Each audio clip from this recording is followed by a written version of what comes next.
The night everything shifted began long before the party itself. It started with a quiet, painful awareness that I cared far more about us than she ever had.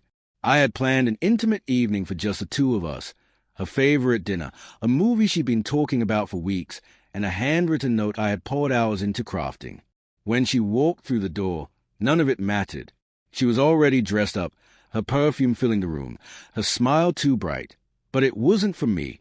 "Come on," she said impatiently. "We're going to a rooftop party. My friends are waiting."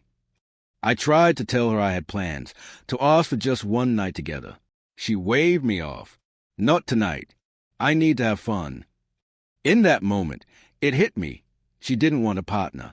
She wanted an accessory. Still, I followed her, hoping for even a fleeting connection. The rooftop was chaos, music pounding, neon lights flashing, people shouting to be heard. Before I could catch my breath, she was gone, lost in the crowd, laughing and hugging friends like I didn't exist. I stayed back, trying to melt into the noise, trying not to let the sting of her disregard cut too deep. When I finally reached her, she didn't notice me. I touched her shoulder and she flinched. "Relax," she snapped. "You're being clingy. If you're bored, go home." The words were casual, careless, as if my feelings were nothing more than a minor annoyance. Laughter echoed around us, not at her, but at the situation, and it stung worse than anything. Something inside me quietly broke that night. I didn't argue, didn't beg, didn't explain. I simply turned and walked away, down the stairs, out of the building, into the cold night. No drama, no shouting. Just silence, the kind that follows years of trying to make someone recognize your value. I walked at first slowly, then faster, feeling a weight lift with each step. She didn't follow, didn't call, didn't even notice I was gone. That was enough closure. 3 days later, she texted, "Where did you go?" I replied with one word, "Away." Then I blocked her number, the number that once made my heart race. The weeks afterward were a strange mix of heartbreak and liberation.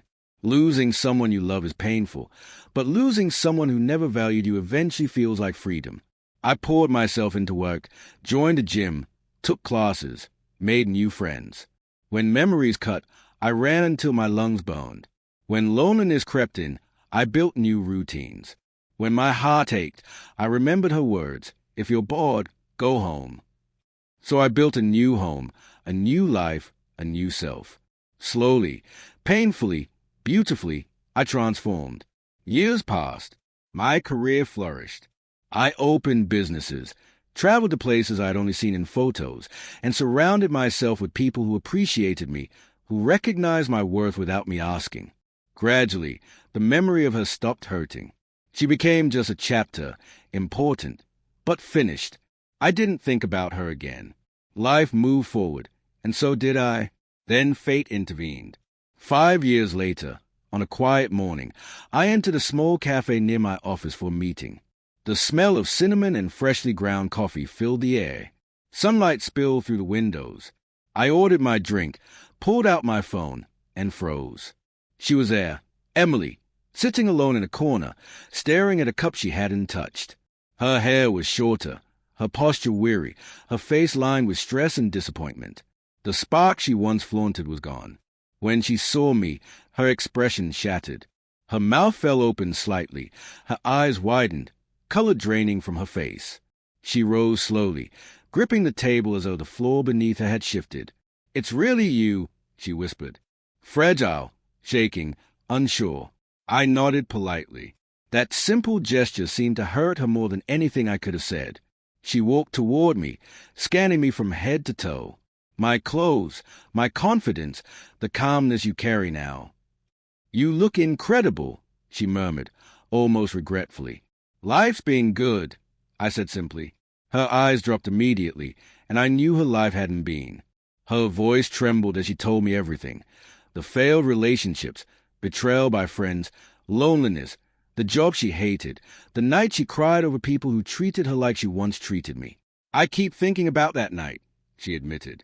"If I hadn't been foolish, if I had chosen you instead of the party." Her voice cracked, tears welling. For the first time in years, she looked vulnerable. But I didn't feel anger. I didn't feel longing. I felt clarity. She had finally asked a question I had once wondered about. Could we try again? There was a time I would have said yes without hesitation. That man no longer existed. The version of me who begged for her attention was gone. The man in front of her now had outgrown the boy she had dismissed. She looked at me with desperate hope, waiting for a miracle she didn't deserve. And then I understood. This was a real ending. Not the rooftop, not the text. This moment, this clarity, was it. I stepped back, offered a calm smile, not cruel, not vindictive, just final. You made your choice that night. Walking away felt like the best decision I had ever made. Her eyes filled, her lips trembled, her whole body seemed to collapse under the weight of the truth she had avoided for years. I didn't linger to watch her regret. I walked into the sunlight, just like that night years ago, but this time I left whole, confident, and fully aware of my worth. Her shock, her silence, her regret, it said everything.